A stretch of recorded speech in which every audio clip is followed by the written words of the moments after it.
वालेकुम। आज हम फिर दोबारा अपना ही लेक्चर दोबारा उसी को स्टार्ट करने वाले हैं। कुछ बच्चों को समझ नहीं आई, अच्छी बात है। जिन लोगों को समझ नहीं आई है उन्होंने मुझे बता दिया ताकि मैं इसको दोबारा ना डिस्कस कर सकूं।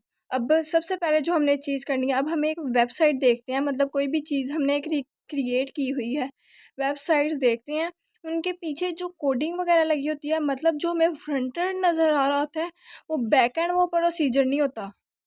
पहली बात ये है कि जो हम स्टार्ट करने वाले हैं वेबसाइट, इसको हर चीज़, छोटी से छोटी चीज़ को समझने की बहुत ज़्यादा ज़रूरत है। अब हमने जो सीखना है कि जो हमें फ्रंट एंड नज़र आ रहा है वो फ्रंट एंड है, और जो इसके बैक एंड वो कह लो कि कोडिंग लगी हुई है, वो हमने करना है काम। अब सबसे पहले हम कोडिंग किस पे कर सकते हैं, वीएस कोड पे भी कर सकते हैं, जो कि माइक्रोसॉफ्ट की तरफ से फ्री है, और नोटपैड पे भी हम कोडिंग कर सकते हैं। ये दो, और भी बहुत से हैं हमारे पास ऐप्स वगैरह जिन पे हम कोडिंग करके अपना वेबसाइट्स क्रिएट कर सकते हैं। अब वेब फ्रंट एंड जो हमें नज़र आ रही होती है वो 3 तरीके की होती है, 3 चीज़ें हम उसमें यूज़ करते हैं। पहला HTML, CSS एंड जावा।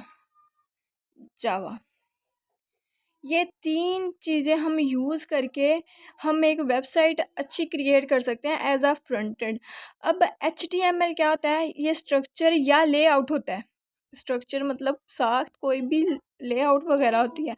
अब ये पहला पेज हमने देखा है कि अगर ये एक पेज है, इसमें कौन सा बटन कहाँ पे होना चाहिए या कौन सा पैराग्राफ कहाँ पे होना चाहिए, ये हमें बताता है HTML, कि हमने इसको सेट कहाँ पे करना है। और ये अगर लेफ्ट हैंड साइड पे बटन लगा हो और या तो राइट हैंड साइड पे कोई पैराग्राफ हो, अब हम कोई भी वेबसाइट देखते हैं वो एक अच्छे तरीके, तो जब हमने इसको एक स्ट्रक्चर की सूरत में बनाना है, जो हमें पता चल रहा है कि ये बटन इधर होना चाहिए, पैराग्राफ इधर होना चाहिए, ये हेडिंग इधर होना चाहिए, वो उसको हम कहते हैं HTML, कि हाइपर टेक्स्ट मार्कअप लैंग्वेज। इसकी मदद से हम अपना टेक्स्ट क्रिएट कर सकते हैं, हम अपना बटन क्रिएट कर सकते हैं, एज अ हम इनपुट दे सकते हैं कि अगर कोई अपना टेक्स्ट टाइप करे तो उसको ये शो आउट होना चाहिए। अब हम गूगल में देख लें, गूगल में हम कुछ ना कुछ सर्च करते हैं तो वो हमें फिर आगे प्रोवाइड करता है, जो हम सर्च करते हैं ना, जिस पे सर्च करते हैं वो होता है एज अ इनपुट।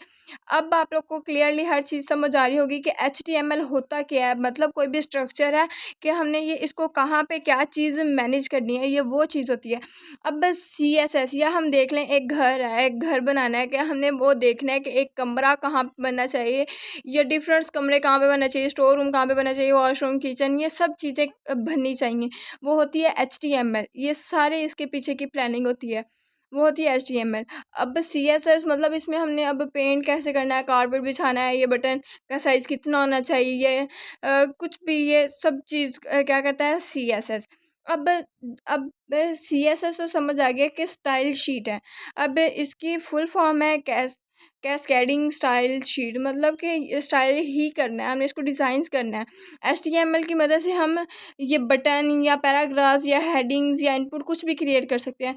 अब अब हम देखेंगे CSS की मदद से एक बटन का कलर कौन सा होना चाहिए, या पैराग्राफ्स का बैकग्राउंड साइज़ कितना होना चाहिए, इसका फ़ॉन्ट साइज़ कितना होना चाहिए, ये सब CSS करता है। और जावा जावा मतलब ये हमारा लॉजिकल ऑपरेटर है, फंक्शन करता है ये। और लॉजिकल ऑपरेटर मतलब क्या होता है, अगर हमने एक घर बनाया है, एक बटन है, उसका स्विच ऑन होने पे या तो वो सिर्फ पंखा ही ऑन हो, या उसका एक ही स्विच ऑन करने से कि पंखा ही उसके साथ ऑन हो, या तो उसके साथ लाइट भी ऑन हो सकती है। ये डिफरेंट तरीके से एक्शन है जो हमने एज अ जावा में यूज़ करने हैं। सबसे पहले हम HTML पढ़ते हैं। HTML हमने इसको देखना है कि टैग्स क्या होते हैं। ये सबसे पहले वेब पेज क्रिएट करने में मदद देता है, वेब पेज क्रिएट करने में, कि ये वेब पेज किस तरीके का आप लोगों को नज़र आना चाहिए। अब मैंने उस दिन भी दिखाया था कि वो ब्लैंक एंड पेज नज़र आ रहा था, क्योंकि अभी उसमें हमने कुछ भी नहीं था किया। ये होता है HTML वेब पेज। और फिर पहला तो इसकी फुल फॉर्म होगी हाइपरटेक्स्ट मार्कअप लैंग्वेज, दूसरी इसकी फॉर्म होगी वेब क्रिएट का, जो हमने इसको वेब पेज जो हमें नज़र आ रहा है। तीसरा हमने पॉइंट्स यूज़ करना है, वो है टैग्स, डिफरेंट तरीके के टैग्स जो हमने इसमें यूज़ करने हैं। हेडिंग का टैग, पैराग्राफ का टैग, बटन का मतलब टैग्स, इनपुट का टैग्स, और भी बहुत से हैं टैग्स वगैरह। अब लिंक के लिए टैग्स है, इमेज के लिए टैग है, हमने इस तरीके के बहुत से टैग्स पढ़ने हैं। ये हमने एज़ अ कोडिंग करनी है और क्रोम पे हमें जो शो आउट हो रहा होगा, इसको हर चीज़ क्लियरली प्रॉपर्ली हर चीज़ हमने समझनी है। और इसके बहुत से बेनिफिट्स हैं। अगर आप अपनी स्टडी कंप्लीट करके कहीं पे भी जॉब करने जाते हो ना, तो आपको यहाँ इजीली जॉब मिल जाती है। इसके बेनिफिट्स बहुत ज़्यादा हैं। तो आप एज़ अ खुद वेबसाइट्स भी अपनी बना के उससे अर्निंग कर सकते हो और आप जॉब वगैरह भी कर सकते हो। इसलिए इसके बहुत ज़्यादा बेनिफिट्स हैं। तो आप लोगों ने हर चीज़ को क्लियरली छोटी से छोटी चीज़ को समझना है कि ये क्या होती है। अब आप लोग को तो ये पता चल गया होगा कि HTML क्या होती है एज अ स्ट्रक्चर, CSS हम किसी भी चीज़ को स्टाइल कर सकते हैं और जावा कोई भी लॉजिक या फंक्शन हो सकता है। आज का मेरा लेक्चर बस यही था कि इन चीज़ों को तीनों को दोबारा एक दफ़ा प्रॉपर्ली समझाना है कि ये होता क्या है और इसको हम किस तरीके से यूज़ कर सकते हैं। तो अब इसमें से कोई चीज़ समझ नहीं आई तो आप लोगों ने मुझे ज़रूर बताना है, ताकि मैं और ज़्यादा अच्छे से एक्सप्लेन कर सकूँ।